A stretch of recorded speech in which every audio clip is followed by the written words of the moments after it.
नमस्कार, मी सारिका आणि तुम्ही पाहताय पॉलिटिकल महाराष्ट्र. सध्या एक शब्द तुम्ही वारंवार ऐकत असाल, जेनझी. पण राजकारणात या जेनझीची एवढी चर्चा का सुरू आहे? कारण अगदी सोपं आहे. ही अशी पिढी आहे जी पुढच्या काही वर्षात भारतातील सर्वात मोठ्या मतदार वर्गापैकी एक असणार आहे. म्हणजेच आज जे कॉलेजमध्ये आहेत, नोकरीच्या शोधात आहेत किंवा नुकतेच करिअर सुरू करतायत, त्यांच्यापैकी लाखो जण पुढच्या निवडणुकीत मतदान करणार आहेत. त्यामुळे प्रत्येक राजकीय पक्षाचं लक्ष आता या पिढीकडे लागलंय. अलीकडे जंतर मंतरवर झालेल्या आंदोलनात सुद्धा मोठ्या प्रमाणात जेनझी तरुण रस्त्यावर उतरले. या आंदोलनाला इतर वयोगटातील लोक सुद्धा आले होते, पण सर्वाधिक चर्चा झाली ती याच तरुणांची. कारण त्यांनी बेरोजगारी, परीक्षा आणि रोजगारांसारख्या मुद्द्यांवर थेट सरकारला प्रश्न विचारले. आणि याच पार्श्वभूमीवर महाराष्ट्र सरकारनं आता एक मोठा निर्णय घेतलाय.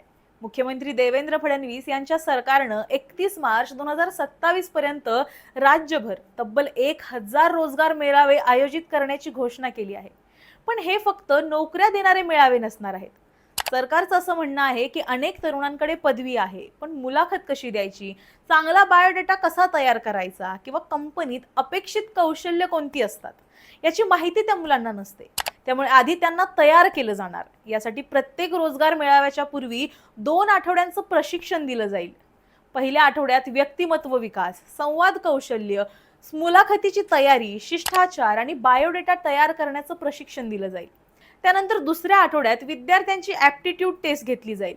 ज्या टेस्टनुसार कोणाच्या कोणत्या क्षेत्रात क्षमता आहे हे पाहिलं जाईल. त्यानंतर इलेक्ट्रिशियन, प्लंबिंग, रिसेप्शनिस्ट, मार्केटिंग अशा विविध क्षेत्रांचं प्रत्यक्ष प्रशिक्षण दिलं जाईल.